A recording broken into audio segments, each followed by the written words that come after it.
Was good with it. Bang, bang to the gang. Shouts out to the faithful boys in the building. Been good holding it down for P Warrior _Niner. We got the big homie, the OG Wayne Breezie back with us. What's good with your big homie? What's going on? Been good? I'm doing good, man. Everything is real good, bro. Everything's everything. Hey, bro, you're looking good. Like I told you, I'm loving the 49 the blue. You know what I mean? That's Yeah. a real good look. Appreciate you, Oh, it's fella. a good look. There Yeah, he is right there.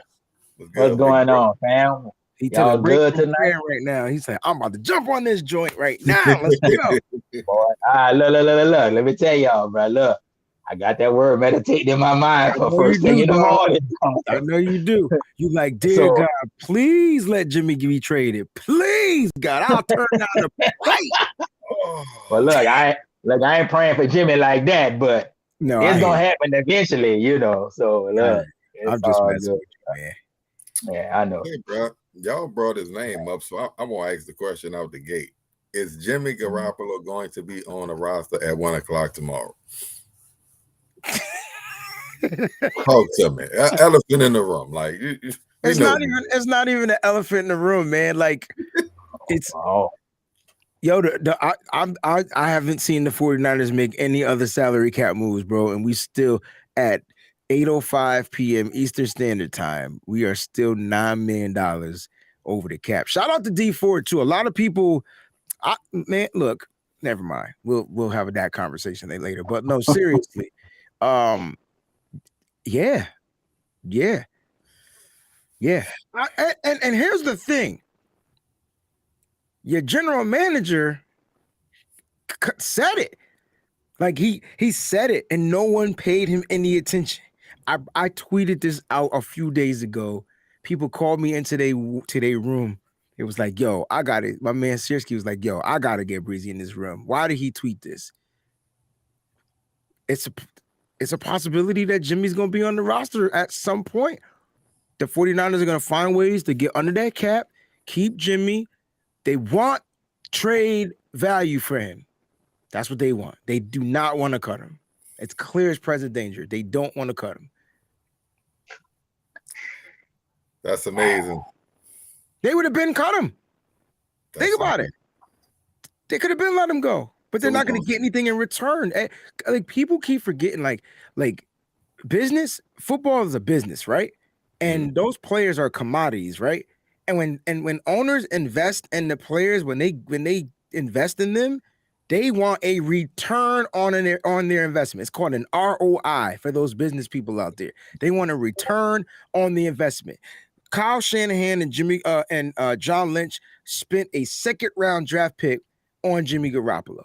They want that and more back because they felt like we got a quarterback that can get your team to the NFC Championship and he can get you to a Super Bowl. Can he win it? Well, that's up to you. He didn't do it for us, but he can get you there. And so that's value. But we all know the story. We all know what happened. We all know he went from a torn thumb, ligament in the thumb, to a broken thumb, to a messed up shoulder because he was trying to protect his thumb. And then he played through it. So Jimmy, how many times I called Jimmy a warrior on national TV? Real.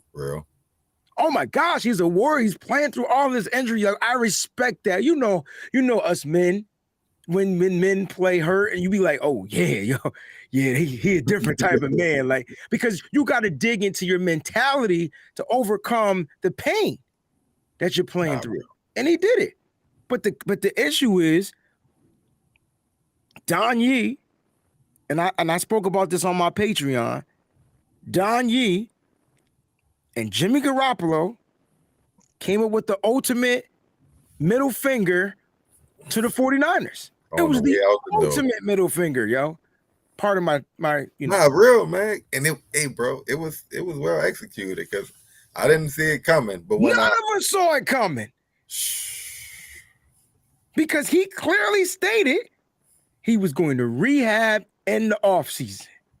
See, we kept saying, oh, Jimmy keeps smiling. Jimmy keeps smiling. Now we know why. Preach, Breezy, preach. Now we know why. Now we know why Jimmy smiled after every game, every play, every interception. He was like, yo, because they traded up and drafted Trey Lance. Basically, Jimmy was saying what Tom Brady said on that LeBron James barbershop talk. You chose that guy over me? Okay, watch this. And it happens. It happens in anything that's competitive. Like, if I was to come in your church and I'm this new young pastor and you've been doing it, and all of a sudden you come with this word like your members ain't heard in a long time. And then next thing you know, I'm like, okay. And so you're going to step up.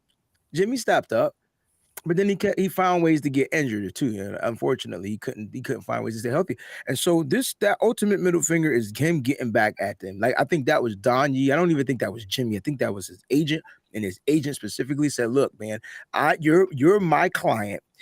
I'm going to do this in your interest. You're going to tell the 49ers that you need surgery. We're going to say that. Why? Because they have to guarantee you that $7.5 million in your injury settlement. You'll get your 1.4. That's 9 or 8.9 to $9 million that you could walk away from this team if they release you.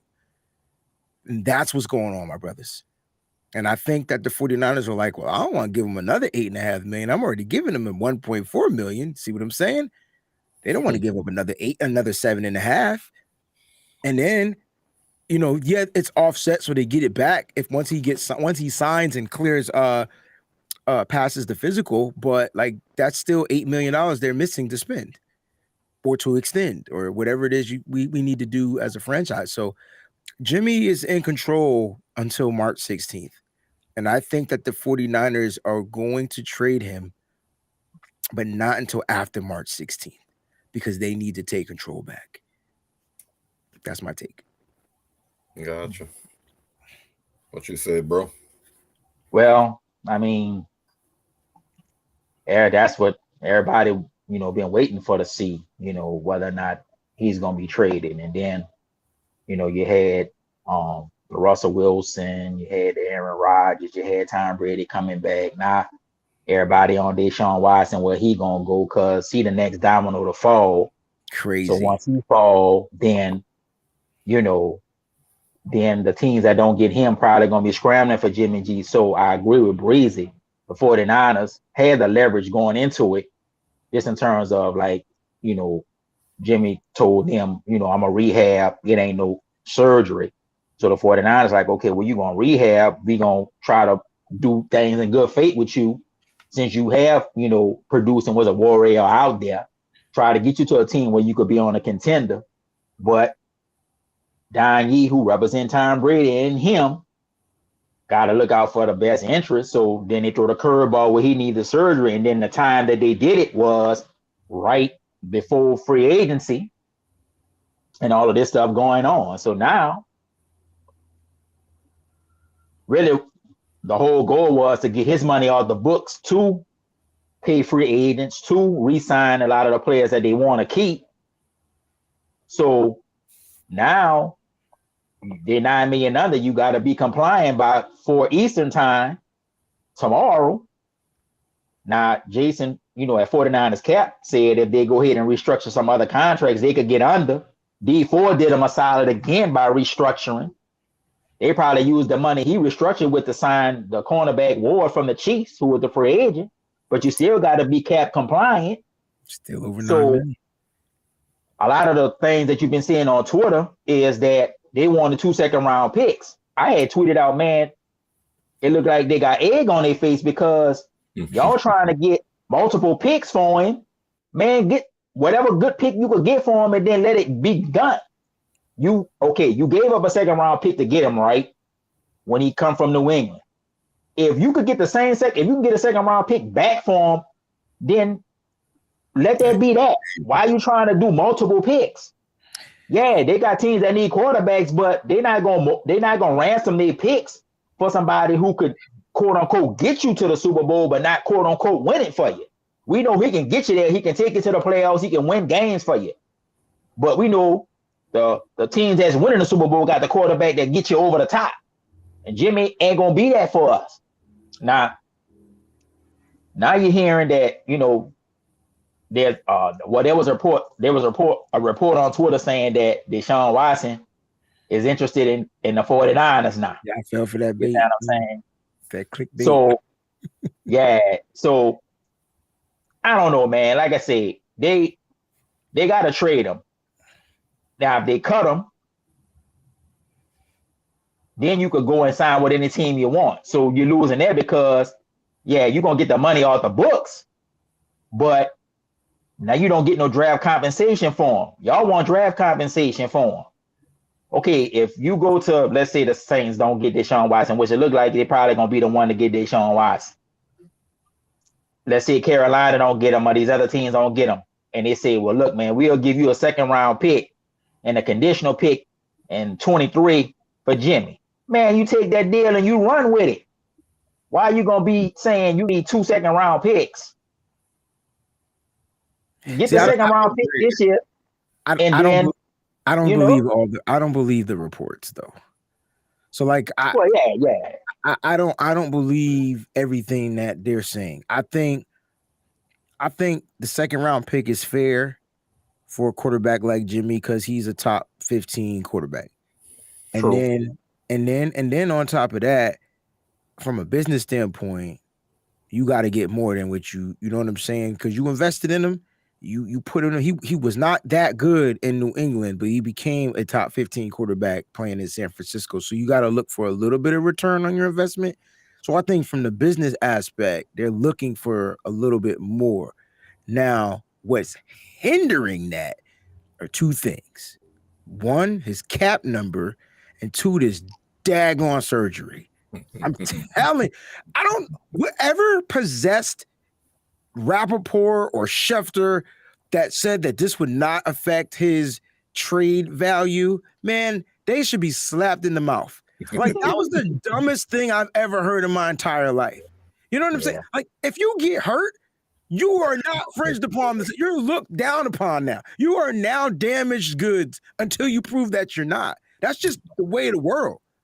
And when they said that, I'm like, this doesn't make any sense because I know me personally, I wouldn't put an injured quarterback in Madden.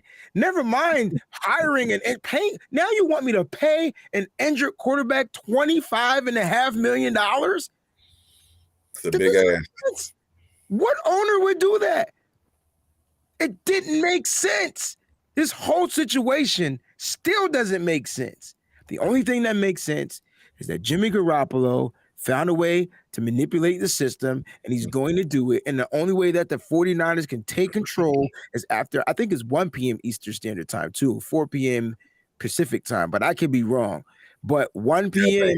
I think it's 1. It's 4 Eastern Time, 1 Pacific. Yeah, it's 4 Eastern Time, 1 Pacific.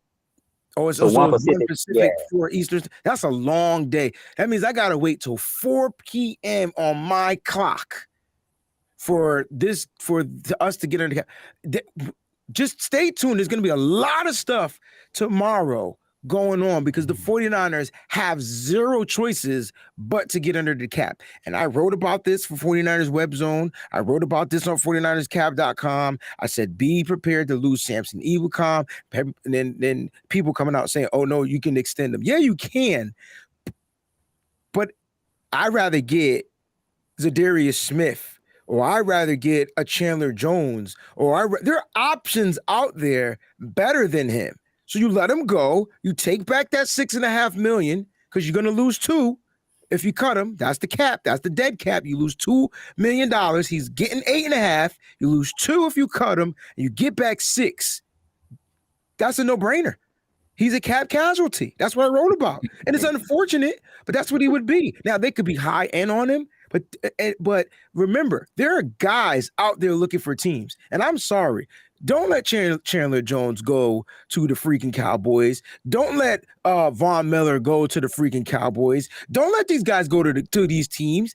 Find a way to pay these guys under the cap this year and then much more money later on in the contract. Because if you want to win a Super Bowl, you're going to need the best players. Agree. Mad as it, bro. The Rams only beat us because they had better players. That's it. And particularly at the quarterback position. And they only beat us by 3 points. Y'all remember that? Yeah. And so with a beat up Jimmy Garoppolo, we still only lost by 3. But I tell you what, Von Miller was on his A+++ game because that allowed that other guy that I don't want to say his name to have an amazing game. But they had better players. Real spill. We're not mad. We're not sitting here talking trash about the Chargers because they just got every daggone good player you can find. Yeah, they looking good, bro. On paper, they are too legit to quit. Yeah, I would agree with that. Yeah. It's always nice to have 2 bookends. So yeah. Why can't we? But my question, bro, Ben, why can't we have 2 bookends, bro? Well, when you bring up Zadarius Smith, I'm like, I love the scenario. Like, I mean, I'm cool with every kind. I appreciate him, but if I could upgrade, that's the thing. You can upgrade. What is wrong with upgrading? Well, to me, that's the name of the game. They're flirting with it supposedly at the quarterback position anyway. So I mean, why not just have the mantra for the whole team? I'm with you, bro. Like, I'm totally with you on that. I like to play Madden, so I like the trade players. I'm totally with it. I get it. I'm gonna say this. They do want to do it because they wanted that with D Ford and Nick Bosa. So that's it's true. not that they won't pull a trigger on it. They went and did it. It just gotta be the right. Yeah, it's just gotta be the right deal for them. But if y'all want to get over the hump and really take the defense to the next level, man, if you can get your hands on the Chandler Jones or Von Miller. Yeah. Now, Zadarius Smith, I ain't really high on Smith. I think he could be had in a run game, but I prefer Chandler Jones, but I'm with you. But I would prefer Chandler Jones. I think if y'all get Chandler Jones to go with Nick Bosa, and then you're gonna have the depth behind them, then your pass rush is gonna be a beast. So my cat would be Smith. Because Smith is an upgrade over Ibukam. Because Smith, when single team, gets to the quarterback. Now, you guys forget about the years when it was him and Preston Smith. We called them the Smith brothers in Green Bay, and they was killing on the edges until they played us. Like, you know what I'm saying? And they both were getting sacks. And then Smith started getting injured. And then Preston started getting injured. Now you can double both one of those guys because you ain't got both of them there. And then that's what kind of started changing the trajectory. But in my opinion, on the outside, on the edge, that speed side, where D4 plays, that would be a perfect switcheroo transition guy and an upgrade over Ibukam that won't cost you as much as a Chandler Jones. If I had to pick one, I'm with you. Chandler produces sacks. That's it. That's what he's going to get you. It's going to get you sacks. And so you can't double him or him. Like, you can't, because what are you going to do? You can't double everybody. You only got 5 people on the offensive line with a tight end. That makes it 6. And that means there's less people in your pass game or your run game. You can't. So I love the Chandler Jones addition. I just think Dallas is going to pay more money. And that bull, when players say they won't play for money, guys, this is the NFL. They might not, they want guaranteed money, especially when they've been in the league for a while and they see how the league works. So I can see them going to Dallas. I think if they really want to go after Chandler Jones, they could make it work under the cap. We got one of the best front offices in terms of structuring contracts in the league, in my opinion. Mm-hmm. So you could make it work. It's just whether or not you want to. And then, he been saying on Twitter, man, it's not about the money. I want to win. Well, you ain't telling the truth on some level because it is about the money. You want both. Right. So, and that's okay. You got to decide whether or not wherever you go, can you win and still get your bag at the same time? So maybe he doesn't want the bag, but he still wants to get paid. Like, you're gonna have to pay him. You have to pay him $13 to $15 million a year. Yeah, right. And that's what I mean. He might not want like a big bag, but you still want bags. You know what I mean? Yeah, I do. I do know. You might have to get the $20 million, a 25, but right. 13 to 15 ain't bad either, right? No, that's still a bag. That might be a stop and shop bag, but that's a bag. You know what I'm saying? Yeah. So now, if they don't get him, I would say go after Smith. You could probably have him on a cheap deal. Absolutely. And now, because you need somebody, I would say Nick Bosa, who gonna get the consistent pressure, because Nick gonna get the double team every time. Every time. You see what I'm saying? So then you got the draft, which is full of pass rushers. That's another thing. So they have some options there. You know, I think if they could do the combination of you could get a good free agent to come in there and draft you one or two good defensive ends edge rushers, since the position is deep in the draft, then that's going to benefit you down the line. Because I was thinking on this, and I had tweeted at Rob Shue earlier, because I just had this thought, and my thought is that, okay, y'all lost Tomlinson and you lost DJ Jones, which I love DJ Jones. I think the boy gonna be a beast with the Broncos. Yeah. So I'm thinking to myself, okay, y'all got all these draft picks. Now, depending on what else y'all doing for agency at maybe the skill position or, outside of the line of scrimmage, I think they're gonna try to focus heavy on the line of scrimmage in the draft. They got to get their offensive line fixed, in a sense. And I mean, okay, you lost Tomlinson. Now everybody assume y'all gonna plug in Aaron Banks at the left guard. But who's to say they don't draft somebody that might beat him out? You need a right guard if you don't bring Brunskill back. But Lynch, you coming off an injury, so y'all might have to look at the tackle position. He on the 5th-year option, but okay, after the 5th year, y'all might let him go. So my thinking is, and then you got to look at Alex Mack. Okay, he coming back, but he a little longer in the tooth for now. That's the only position I see them drafting. That's it. I just got a feeling that they gonna kind of focus a little more heavier to the offensive line than maybe most of us as fans think. See, I think a little bit differently, but I like your theory process, right? Because it's what makes sense. It seems like that's the area of need. But let me just give you a little insight from my research and stuff like that. So the 49ers signed Jake Brendel. They extended his contract as a center, and I don't know if you remember, but Jake was pretty good. You know what I'm saying? I don't know what they're gonna do, when he had to fill in a game or two. These are fill-in game guys, right? Yeah. And so you get him, remember, and he got injured, and so now you're bringing him back. I don't know what's good with Justin School. I would hope that they would bring him back, because he was definitely contending to be the swing, and he got injured. And then Jalen Moore took over. Jalen Moore is naturally a right guard. I don't know if you knew that, but that's what they drafted him as. And it just so happened that in practice, he filled in for a tackle spot on the second practice squad or whatever like that. And then he started killing, and then they brought him over into the main, and they said, hey man, you could play tackle. And he ended up beating out, Sean Coleman, who didn't make the team and things like that. And so they have pieces. I don't think that they need to necessarily draft those top tier. I don't see them drafting the top tier guys minus the center position.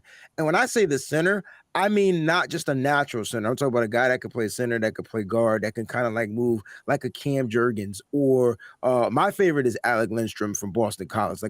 Those are my two guys, because they can maneuver from that center to the right or to the left when it comes to guard position. And you make perfect sense, because we just lost Laken Tomlinson. Now, hear me out though. Here's my theory. What if last year's draft was going to be the transition for this year's offense? Let me tell you who we lost. You lost your run game. You lost Mike McDaniel. He was the mind behind the run. He's no longer there. What if the 49ers are switching from an outside zone to a power zone? Still zone, but now they're going to switch to that power, because they drafted this big guy named Aaron Banks, who is a power zone guard. Trent Williams can move anywhere he needs to move. Believe it or not, I thought Brunskill is somebody that, not Brunskill, Compton is somebody that's probably going to find his way back on this roster if he's not already still on it, because he proved he can hold it down at the right tackle position, and now you get him his depth.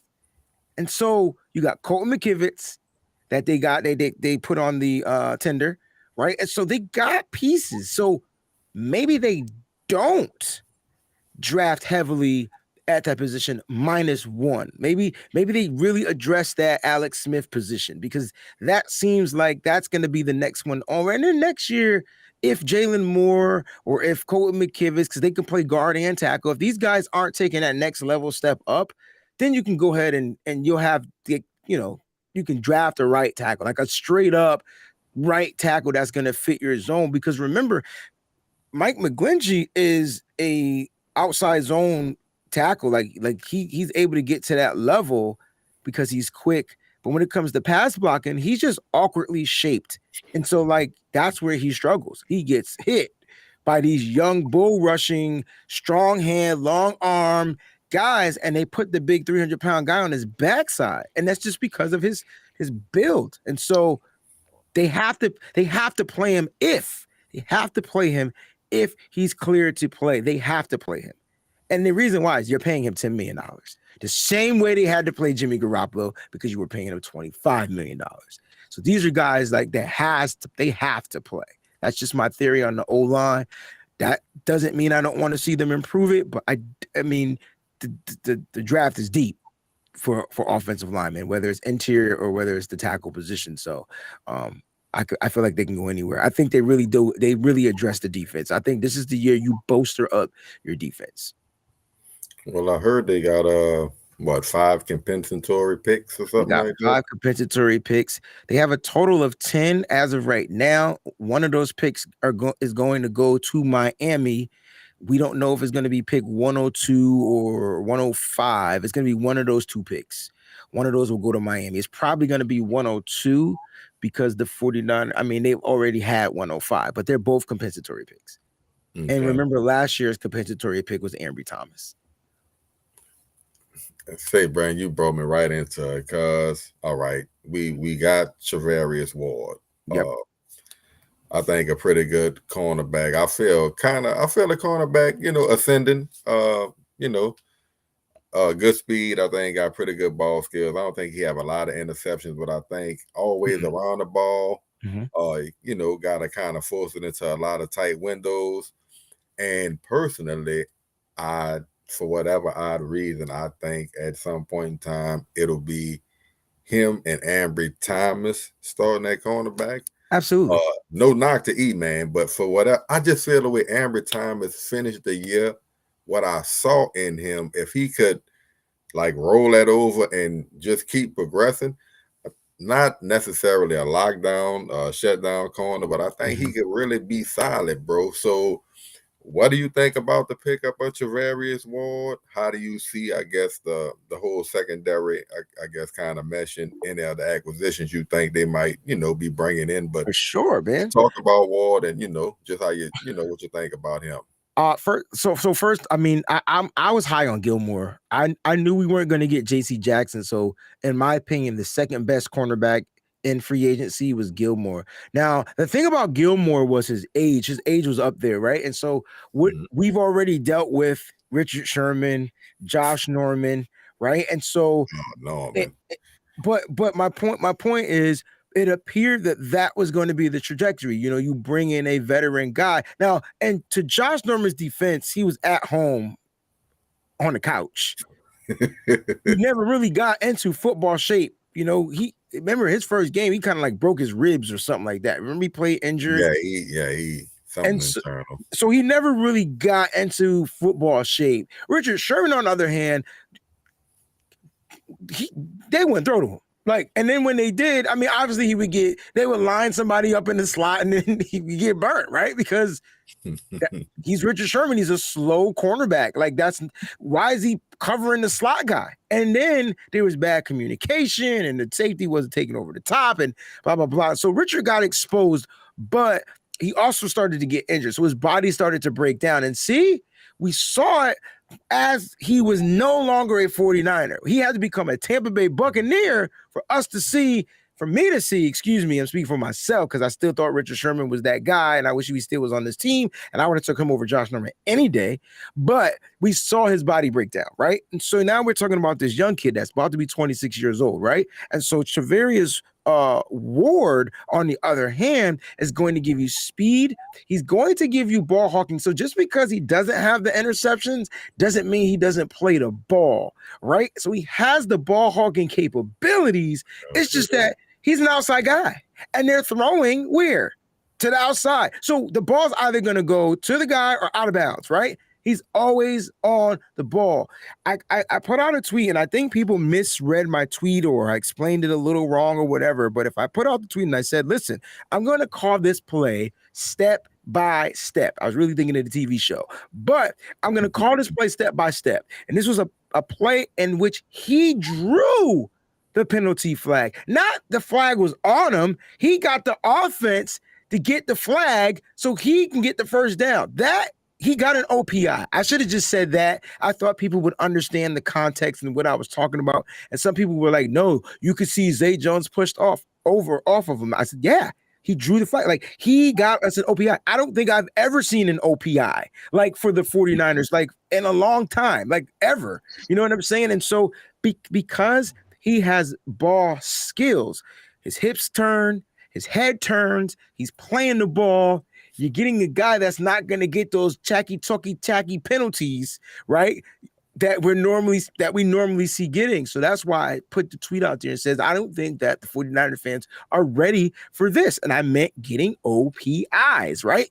That's what he does. That was just on one play. You saw him always defend the number one wide receiver, whether it was CeeDee Lamb, whether it was whatever. Now, he doesn't cover the guy in the slot. He's the outside cornerback. I need everybody watching the show to understand that. He's an outside corner. So, for example, if Devontae Adams gets put in the slot, he won't be on Adams. Now, I expect Emmanuel Mosley to shadow Adams, period, point blank. He's the veteran cornerback on that team.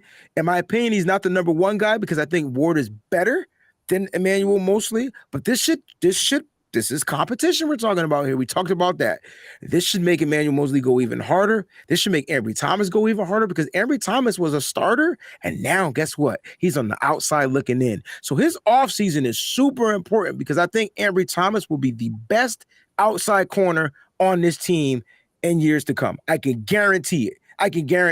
That's his skill set. That's what he does. We had him playing zone, press, this, that, inside. Don't put no. You didn't do that to other rookies, and now you're going to do it to a guy that didn't play a year of football in college, and you just throw him into the fire. You tell him to play inside, tell him to play outside. Same thing with Diamador Lenore. Pick one and make them get it. Don't have Diamador Lenore start on the outside. And people keep saying, yo, why he get benched? Because he was getting burnt. Like legit getting left and then had to catch up. Whereas Ambry Thomas was just always around the ball. He's always around the ball. He just didn't turn his daggone head to make a play. And so, and he would get the penalty, the 5 yard, all that little stuff. And so I love the pickup. Now, I don't think they're done. And I'm going to give you some nuggets. I think that the 49ers in the draft a corner. They're not done. And I want you guys to start shifting your brains, though. I want you guys to start shifting over to the slot corners. Now, I do think that the 49ers should and will re-sign Taiwan Williams. I really do. Don't think there's a big market for him. I don't think there's a big market for slot corners. DJ Reed just left. He's not a slot corner either. He can play in the slot. He's an outside guy, and that's where he wants to play. This is why he probably didn't want to go to the 49ers because they probably asked him to play inside. You hear DJ Reed say all the time, I'm an outside guy. So that's probably why he's what? Did Reed go to the Jets? Mm-hmm. I think he went to the Jets. He's with Robert Saleh, I think, if I'm not mistaken, right? And so you're getting, I think they bring back K1 and it makes sense. And I know everybody thinks he gets burnt. I know that he's old. He doesn't have this. He doesn't have that. Let me tell you something about Taiwan Williams. When he's healthy And if he can find ways to be healthy, if you can get a nice, good rotation between him, Diamador Lenore, if you're gonna end up putting Mosley in there, I think Javier said it. He said it best. He said, "Listen, I expect on base downs it be Chauverius Ward and Emmanuel Mosley, and then when that's that nickel package coming out, I expect Ambry Thomas to come in there to play the outside and put Mosley on the inside." That is how the 49ers need to play football, and I think that they do draft a guy. And the reason why they drafted guys is that contingency plan. And they also need a regular slot corner. When's the last time we had a slot corner? You typically don't draft slot corners. Like you draft the outside guys, but there's a guy in this draft that they brought in that I think would be phenomenal. And I think they may have to spend to get him. They may have to they may have to draft him at 61. But I'm a firm believer in saying if your guy is there when your pick is, you go get your guy. Like, I don't care if the value, you know what I'm saying? Yeah. Now, the guy I'm talking about is Marcus Jones out of Houston. He is a slot corner. He is who the 49ers should get, even if they do sign K1 to a 1-year deal for $3.5 million or $4 million or whatever. You go draft that young kid the same way you guys were saying, draft a center, even though Alex Mack still might play his last year on his contract. Like that's what you do. Like, and you save yourself some money, man. I think you bring back K1, and I think since you were talking secondary, I might as well go ahead and say this on your show. Bring Tart back. Bring Tart back. Bring him back. Bring him back. That gives Hufanga still time to develop because everybody wants Hufanga to be the guy. He's not the guy. Question before I swing it to you, P. Warrior. Mm-hmm. First comment, I think Walter brings some credibility to the secondary also, because to me we was kind of known for grabbing and holding, and you know what I'm saying. I think that'll help a little bit, at least just with perspective going into the game. You know what I'm saying? Just in case you didn't know, he only had 2 penalties. And for the safety position, Edmonds, the safety. Yeah, I've been hearing a little bit about him. The Steelers. He's a freak. I think he has good ball skills. I just hear, a lot of speculation. He's an upgrade over Tart. He's an upgrade over Tart. He's going to be more expensive than Tart, though. And we're going to see once the safeties start going. I think I have on my phone the safeties that went so far, and it's not updated because I didn't put the ones that might have went today because I wasn't paying any attention. So the best safeties that went so far, Jesse Bates got franchise tag. Devin McCourty re-signed with the Patriots. Quandre Diggs was probably the best one. He's the one that got the biggest deal. Tracy Walker, we don't know who that is. Terrence Brooks, Miles Kilbrew, got the big contract. Right. So and so it's going to be Tart next. That's the next wave. Tart, Edmonds, Tyrann Mathieu. They're waiting for Mathieu to fall. Once he falls, the market sets for the safeties. It's almost like the quarterbacks. Tyrann is the big name. Okay. That's why McCourty was like, yo, would you offer me? All right, cool, no problem. I'll come back for $9 million. Jesse Bates took that franchise tag, and I'm sure they're going to try to work out a deal. That they would be dumb if they didn't. And Quandre decided to. He belongs in Seattle. He definitely does. He fits Seattle. I agree with that one. What you got on the secondary, P. Warrior? Well, I think everybody was focusing on J.C. Jackson, but I never realistically think he was going to come to San Francisco. They weren't going to pay no $80 million to him. I think they wanted Gilmore, because they was linked to Gilmore before he got traded to the Panthers. I think he fit the mold of that, kind of lockdown corner. You could put him in a slot, you could put him outside, because they want the flexibility of being able to play multiple positions in there. Now I agree with you, Breezy, that Ward, he was good in Kansas City, and then Kansas City played a lot of man-to-man, press man-to-man, because they blitzed a lot in their scheme. And so even though we don't blitz a lot, you would always see whether it was Ambry Thomas or E-Man or even Josh Norman getting burned. It was always in that press man look. Well, he had the speed and the physicality to, lock you down, run with you step by step, and then he do have the ball skills. He will turn his head. He will make a play on the ball. So I think it's an upgrade, and then he's young. You know, you got to get young at that position. You need the young whippersnappers out there that can run all day, and then he physical. You know, you ain't gonna be able to play corner for us, and you can't tackle. Oh yeah, So I forgot that he's part. gonna bring that to it as well. Totally forgot about the tackle. I think it's a good move. Now, as far as the safety position, I would prefer Todd over Edmonds. That's just me. That's fair. That's fair. Yeah, that makes sense. I know Edmonds is a first round pick. Yeah, but I would just prefer Todd over him. Just because you know what you're getting with Todd. With Edmonds, if you was to bring him in, I just don't see the consistency with him. Not a knock on Todd was it just he just couldn't stay healthy, but at least you saw the production, you saw the physicality. He did make plays on the ball, and he would hustle, and that's what you're looking for. So I would rather have Todd than him in that sense. That's fair. I mean, I just think that as far as K1 go, I mean, if they bring him back, it's cool. That was my thing. Okay, you brought in Ward, so who gonna go in the slot? You gonna put E-Man in the slot, or would y'all even put Ambry Thomas in the slot? You better not. To me, I was thinking, man, put Thomas in the slot. I just feel like that would change his whole confidence of football, bro. Yeah. Because you're giving so first of all, slot corners, they're gonna give up 4 yards. It's automatic. They had a 4-yard head start. Taiwan Williams was one of the best slot corners in 21,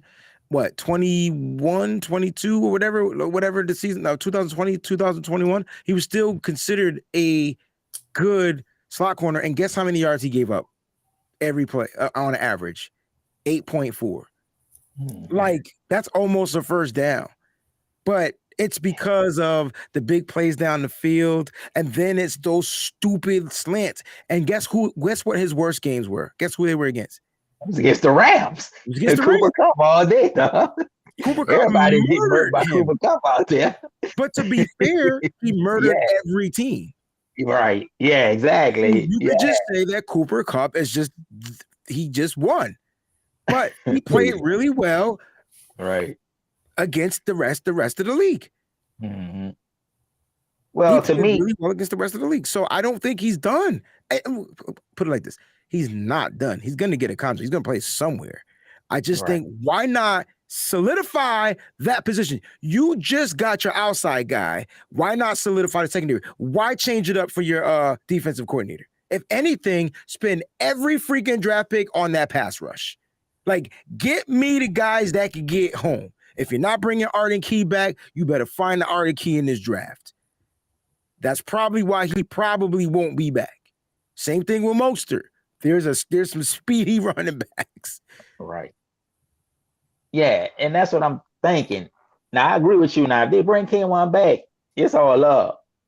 But you got to try to draft a replacement. That's the point. You got to get Marcus Jones. All right, I got 5, and I haven't shared them with anyone else. So whenever you release this episode, that's the first time they'll hear him. But there's 5 guys. You ready? No pun intended to the burger place, whatever. All right, you got Michael Wright out of Oregon. These are my 5 guys, too, by the way. Jack Jones out of Arizona State. If you can't get Marcus Jones out of Houston at 93, his partner over there on the other side, Taiwan Williams, who tested at the combine, who ran with a 4.5, who was out there testing, had a good cone drill, good 20-yard split, only one with the 20-yard split, ran it under 4 seconds. Do y'all know what a 20-yard split? How do you run 20-yard splits in under 4 seconds, bro? It'll take me 50 seconds to do that, yo. You go 5 back, 10 back, 15 back, 20-yard back. That's 4 under 394, yo. I'm sorry.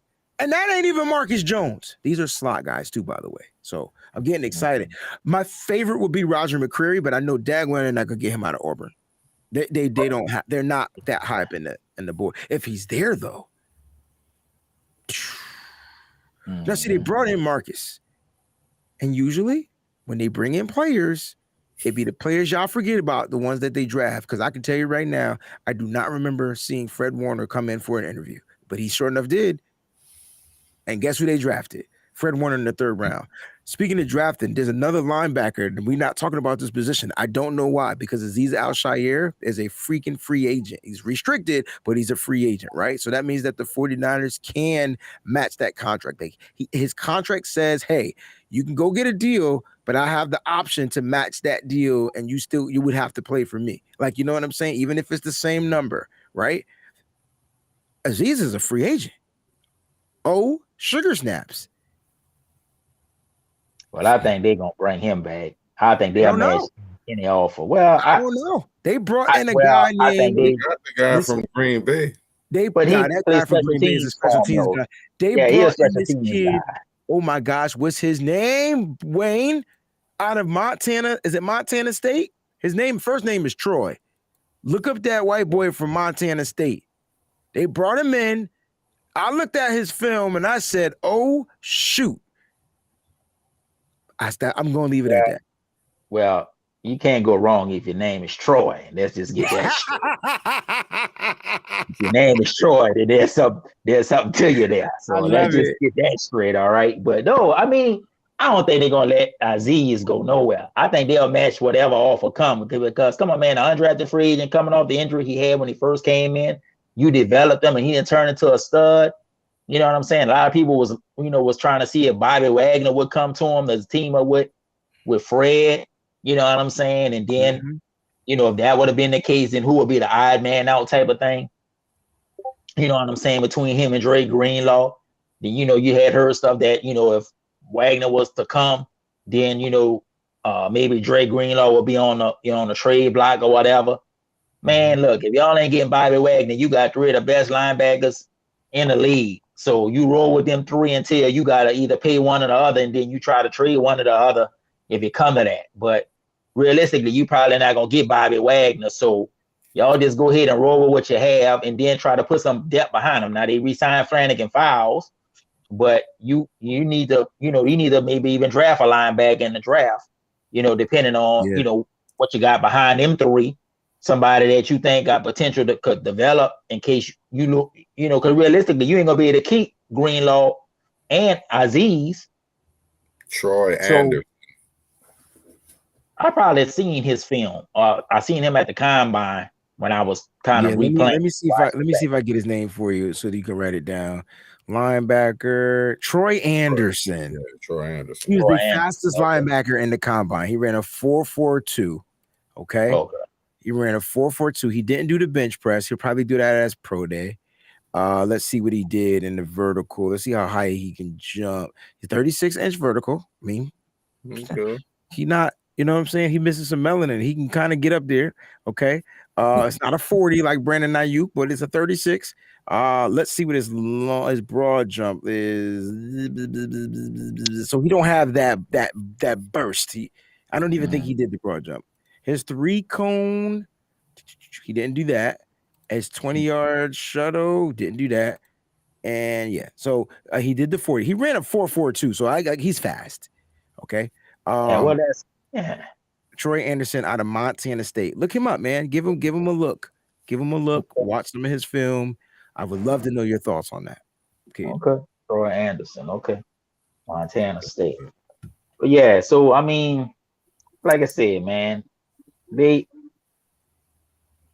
the draft, I think they're gonna try to fill a lot of holes. I agree with you that absolutely. If you're deep, if you're not able to bring back some of your defensive linemen, I think they're gonna. That's what I'm saying. I think as far as the line of scrimmage go, because the draft is deep with the edge rushers, I think they're gonna at least bring in two of those to go with what they have because they want the rotation. And then I think they want the inexpensive contract as well.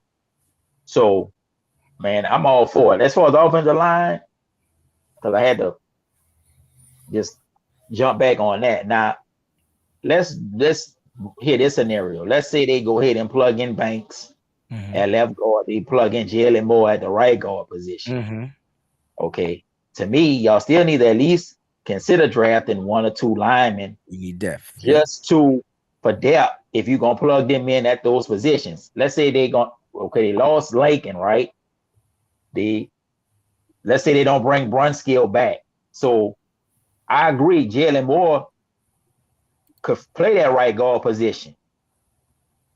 Y'all invested a second round pick in Banks, so y'all want him to be a starter, and he probably will be better starting next to Trent Williams. Mm-hmm. So if y'all plug them in, you're gonna need people to fill in behind them. Now you still got McKivitz, like you said, you're probably gonna bring back the other guy that was starting for McGlinchey. But y'all bring it back, Compton, and then y'all want McGlinchey to start because y'all gonna exercise the 5th-year option. So, only if he's healthy though. Like we don't know if he's even gonna be able to play. Yeah, so and that's what I'm saying. Let's just assume he is healthy, and y'all gonna bring him back on the 5th-year option. Got you. That's why you resign Compton. Right. All right. But so now you think you should draft at least one guy who could be the swing guy? Y'all gonna let McKivitz be the swing guy? I mean, I'm just throwing out the scenarios because I think you bring back this line, right? And you give it another go run, right? Because the line wasn't the issue last year. And the only person you're missing is Laken Tomlinson. You're not, I don't know if you're going to find that savvy of a guy in the draft. Now, there's a free agent that I want, and that's Willie Hernandez. And see, that's why I keep saying I think the 49ers are changing up the scheme on offense. Mike McDaniel is no longer here to run those crazy whatever. Like get to the outside, toss the pitch here. We didn't see that at first with Kyle Shanahan. It wasn't pitch tosses, it was stretches. Like, and then all of a sudden, because of the loss of the speed to Mostert, we started pitch tossing.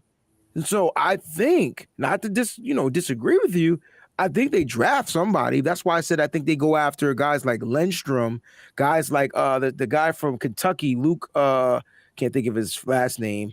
Those guys, because they can play multiple positions on the offensive line. Same way they did McKivitz, same way they did Jalen Moore.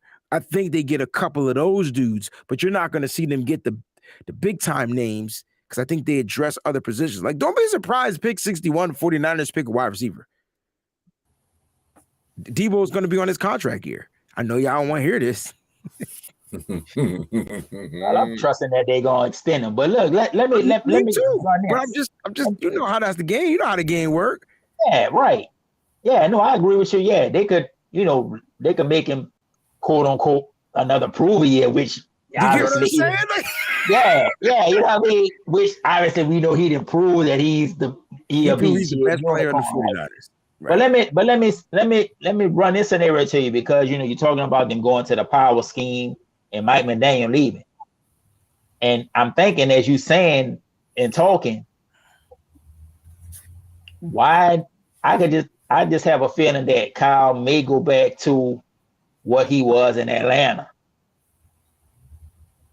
That offense. Because now you got a trigger man with Trey that can see what I'm saying? Yeah. So I agree with you with that. Because as I'm listening to you, I'm saying to myself, okay, they're running a stretch to do the play action with Matt Ryan. Matt Ryan could throw to all levels of the field, could read the defense. We know that Trey can move better than him, but it can get the ball to the outside. Yeah, exactly. It's a similar type of offense. So while the last couple of years we seen with Mike McDaniel being the run game special guy and then offensive coordinator, we see like this positionless offense. I could see where Kyle is going to try to do a little bit of both. You better preach. Just in terms of I'm still drafting players that can play the positionless football, but I can still go back to that Atlanta stretch run. I got receivers who can make those plays. I got a tight end. If I build up the line and I got this quarterback, I can still hit you for 30, 35, 40 points a game. And I can dictate terms in terms of I can run a traditional offense and I can run this positionless unicorn type of offense because I got those type of players. So I agree with you that that's the beauty of Kyle Shanahan. Mm-hmm. He ain't gonna go away from his bread and butter. He's not gonna go away from that zone blocking scheme, but with it's still power. It's power zone. It's still zone. Right. It's just more inside. It's more getting in the inside between them guards and tackles and saying, hey, look at the way Trent is built. Like, you know what I'm saying? I'm not Trent. Trey Sermon. Look at the way Trey Sermon is built. Like, he's And built that's what I was to just run about to say. between the tackles, right? Or the guards, right? And then you get Elijah Mitchell, who's also built to run between those guys. Then if you switch the pace with a faster guy, let's say you bring Mostert back, there's your stretch plays, there's your outside zone schemes. Now defenses will be tired in the fourth quarter. That's how they win games. Yeah, I agree with that. Yeah, no, and that's what I'm saying. I think that's ultimately what they would want, because if you drafted Trey Sermon, you drafted him because he's not the traditional one-cut running back. He's more of an in-between the tackles. He had the speed to break away, but he also had the power to run it inside. There you go. You want to utilize all of the talent that's available to you. So Elijah Mitchell came out of nowhere being a 7th-round pick and just burst on the scene. So that was like an added bonus, because in a big scheme of things, I don't think they realistically thought that he would even get as many carries and touches and be the impact player that he became. So they kind of stole him in a sense, and it was due to the injuries to Mostert. And we saw that, the other running back wasn't ready. Sherman wasn't ready to take that on. So now that you have Elijah Mitchell, who have shown that he can produce and have come out of nowhere, now if you go to this power zone scheme, Trey Sermon should be ready to take that on. And if they bring Mostert back, you get the added bonus of he's that one cut, going like road runner on the sidelines, out running everybody, right? So, so like I said, if it can work out that way, then that's great, because we know Kyle gonna run the ball. And then, like I said, with Trey Lance, you get your shot plays, you get your downfield plays, but we also just need you to make the layup plays as well.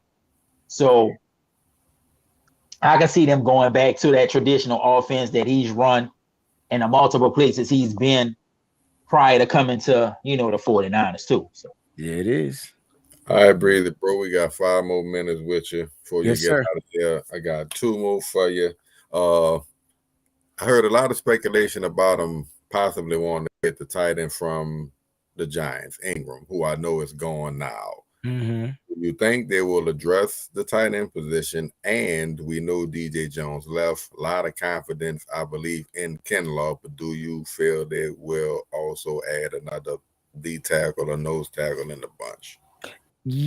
I'll start backwards. Yeah, because you're also losing at this moment. You don't have Street on the roster, right? So he becomes a free agent tomorrow. So you got to fill the hole, especially if you don't know the Kinlaw situation. Now, they might look to upgrade there and still have Kinlaw. They might really want Eric on the outside. Like that was the plan.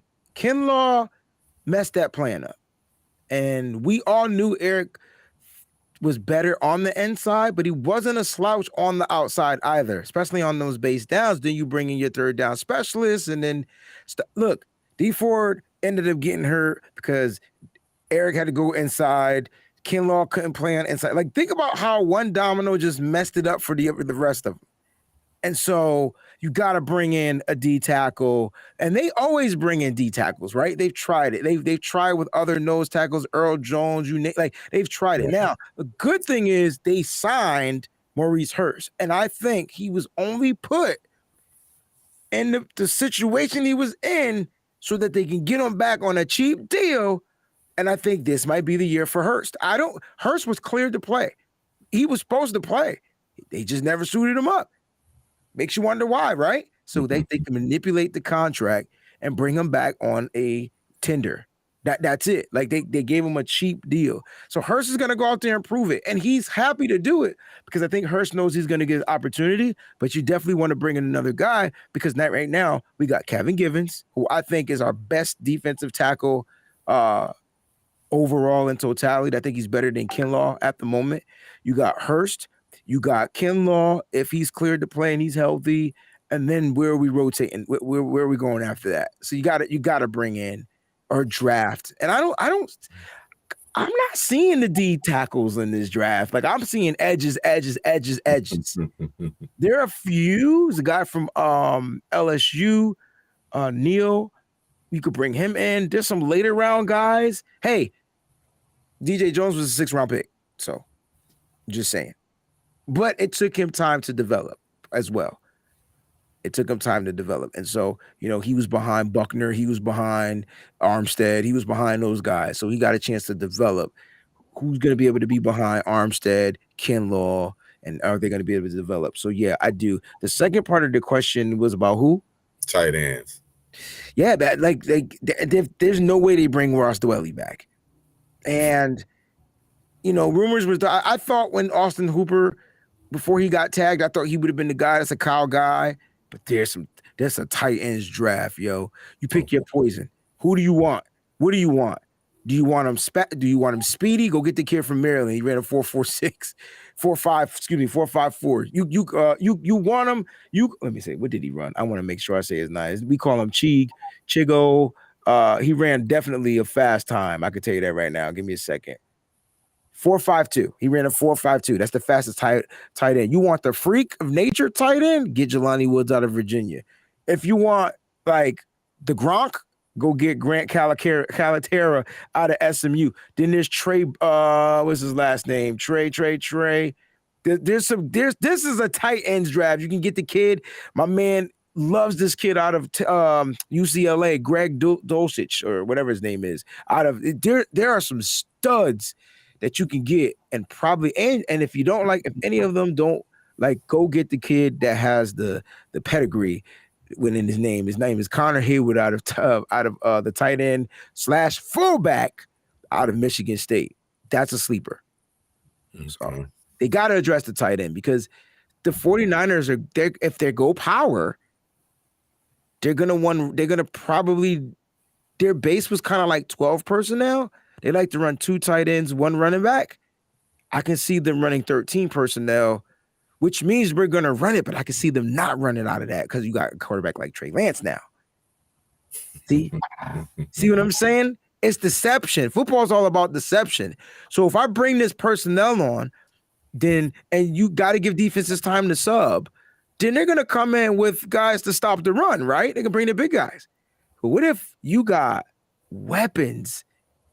What if you put a Chiggy Okonkwo who runs a 4.52, a George Kittle who runs a 4.4 something, and then you mix in what's his name? Charlie Warner. Like, one of them going out for a pass. They all ain't blocking. And that is the deception, Kyle Shanahan.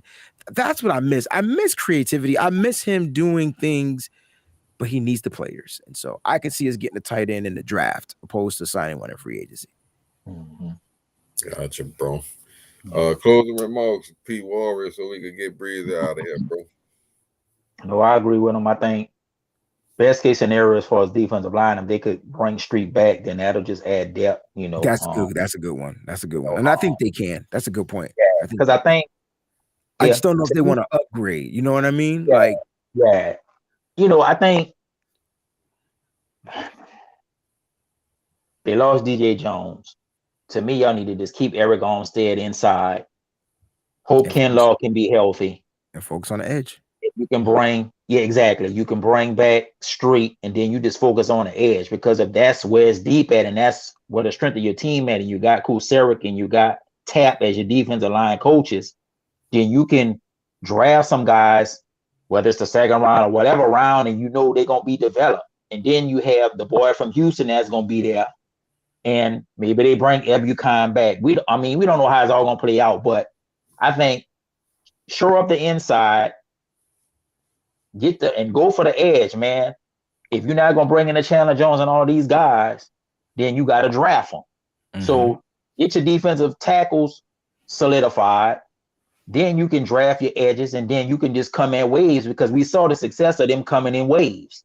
Mm-hmm. The more defensive linemen you have who have the ability to pass rush, to just make it better. As far as the tight end, they got to get another tight end, just because George Kittle the last couple of years been hurt, because he's out there all of the snaps. Now, Dwelly, at one time, he was a good pass catcher and you productive, but you fell off. Charlie Warner should take another step this coming year. The rookie year, they rarely played him. He played special teams. Last year, he was playing more snaps than Dwelly. That's because he is a better blocker than Dwelly, and he's developing as a pass catcher. But if you can get a speed tight end like a Jordan Reed, which if Kittle would have been hurt, they would have been killing him because Kyle Warner run 2 tight end personnel. But he need at least one tight end he got confidence in that can catch the ball. And if Kittle ain't catching it, Kittle blocking, but I got another tight end that could hurt you in the pass game. So if they could find a tight end in the draft that could do that, then he could run the 2 tight end personnel and be creative out of those packages. So I agree with Breezy. They got to get a tight end as well. So that's why they got the draft picks to do that. I don't think they go after anybody in free agency. They're going to do it in the draft. Yeah, but there's some guys in free agency they can get. I'm going to mention a name to you, and you tell me if you want this kid. You remember this kid named Caden Smith? I got to go, but you remember this kid named Caden Smith? Yeah, he was the original draft pick, like a 5th or 6th round pick, and then they couldn't keep him, went to the Giants, and he was productive for them. Now, if they could get him back, yeah, it is all depend on if, they can get him. But if they don't, like I say, do the free agency thing, then he's free. It's a deep draft for the tight end. But yeah, I remember Caden Smith. Definitely remember him. I'm just saying, he's free, and there's some big names out here that's free. But if you can get that young kid back, you're good to go. So they didn't really want to let him go. It just was a numbers game at that time. Well, they put him on the squad, and he couldn't clear. Yeah, he couldn't clear waivers. Yeah, exactly. I remember it. Trust with the Giants. Jesse James is there too. I don't know if you remember him from Pittsburgh. He played for Pittsburgh. Yeah, I remember. Yeah. But there's some guys. OJ Howard is there. Yeah, that was They had been linked to him for a couple of different red zone guy. I'm just saying, there's some guys out there. They do got some options there. Yeah. So, like I said, they got to bring a tight end in. They got to, just to give Kittle a rest, but then to bring some more versatility to the position. That's why they was looking at him. That's what I say. Go get that kid, Gerald Everett. He used to be a Ram, was a Seahawk. He gives me Delaney Walker vibes. That's all I'm gonna say. Yeah, you need somebody that can, like I said, when Jordan Reed was playing in that year, when everybody was hurt, if him and Kittle would have been out there, Kyle would have been running through tight end personnel all day. That was the right. He would have had the matchup. That was the right offense, but the wrong time of the exactly. The timing was terrible. Yeah, it was just off. Yeah. But if we could have had both of them dudes in their prime, oh my God. I know Jordan Reed was a stud. He was a stud. All right, bros. I gotta jump on this other joint, but thank you so much for having me. All right, appreciate you, dude. I'm gonna holler at you. Anytime, bro. Peace out, guys. Gang, man.